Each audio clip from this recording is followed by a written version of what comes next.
came from China when I was 17, and I went to a couple years of high school in Indiana, and I went to New York City for college in a school called Cooper Union.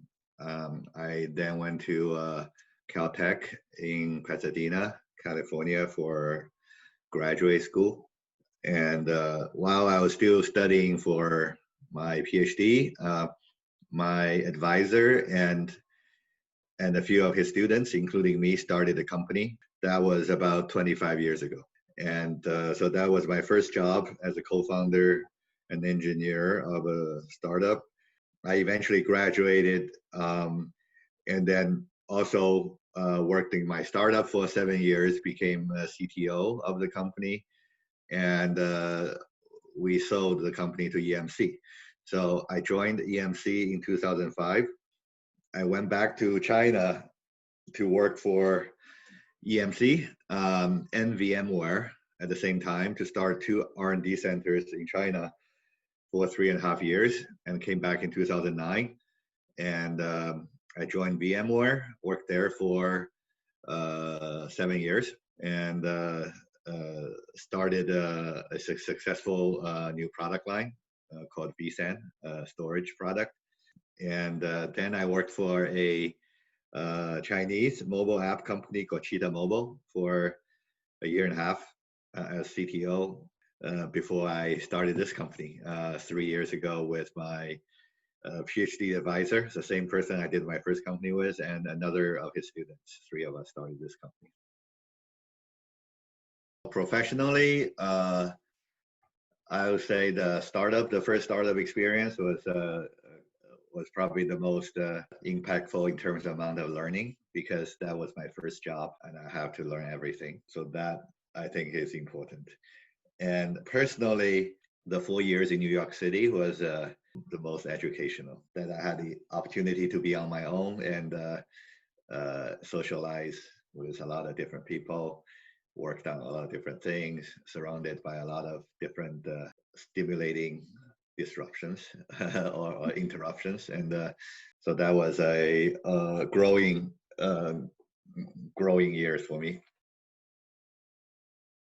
I think a fundamental thesis of our company is that all applications will run in memory only. That is a bold statement.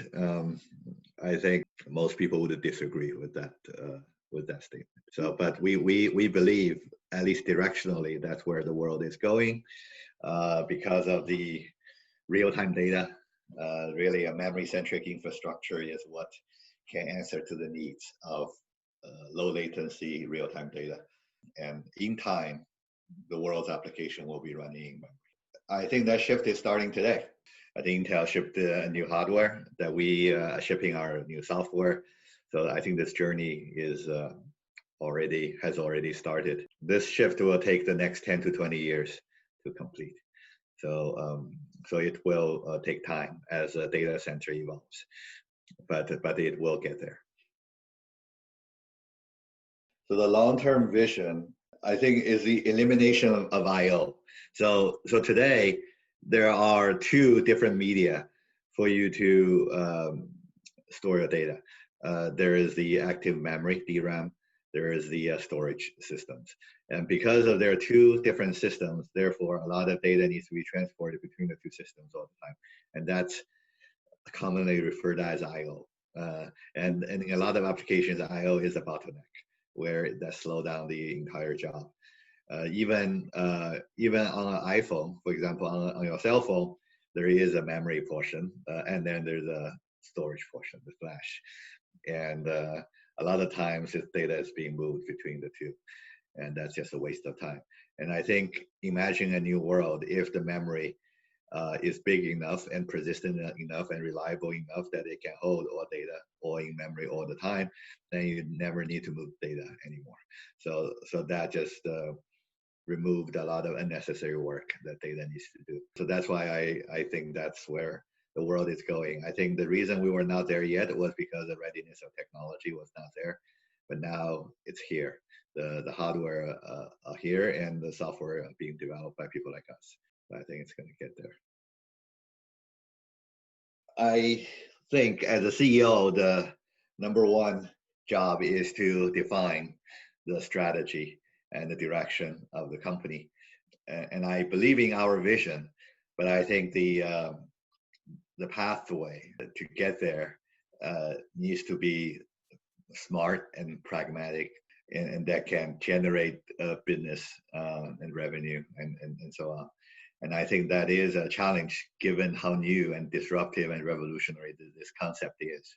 So I think to define a good pathway or a good strategy for us to reach our vision is the number one challenge. I think number two, as a CEO, is to be able to attract a good team to be on this journey to deliver on the strategy, to execute on the strategy and deliver on the strategy. And I think we have been lucky with a lot of good people who have joined the company. But I think as the company continues to grow, that's going to remain a challenge to continue to attract world-class talent to the team and have a good culture so that it's a productive and happy culture for the team to work. And I think the third is the selling and go-to-market of our technology. Given my engineer background, that the go-to-market aspect is an area that I'm less familiar with. So I particularly need help in executing on sales and marketing and those side of things. In choosing the right people, I believe in three dimensions of measurement for a technology startup like ours. I think the first is the intellectual potential, intellectual capacity, and potential for capabilities. That looking for a capable person or someone who have the capacity to become capable.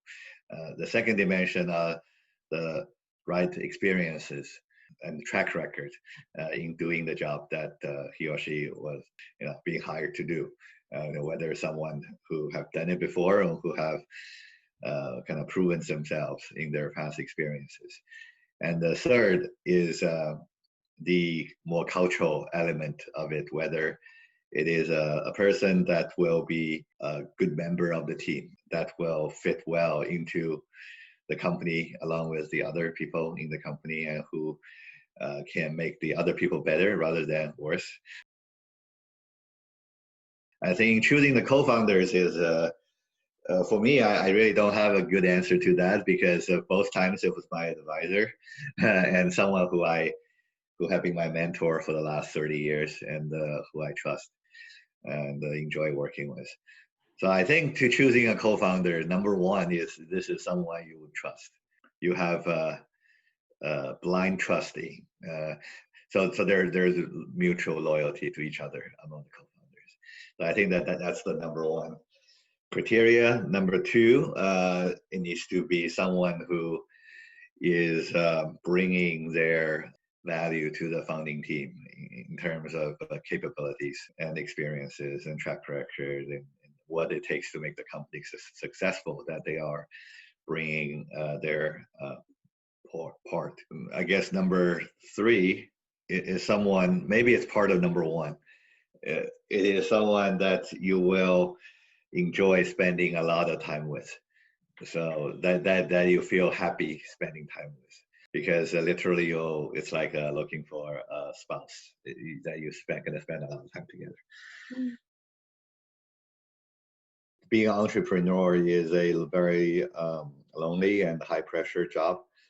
And there are various kind of crisis and pressure being put on you. Having co-founders, given it's good co-founders, allows you to face those challenges together. That a lot of times a lot of problems happen, and if you have a good group of people who can come at each other, who can bounce ideas off each other, and who can take responsibilities together, it reduces the pressure and the severity of the problem.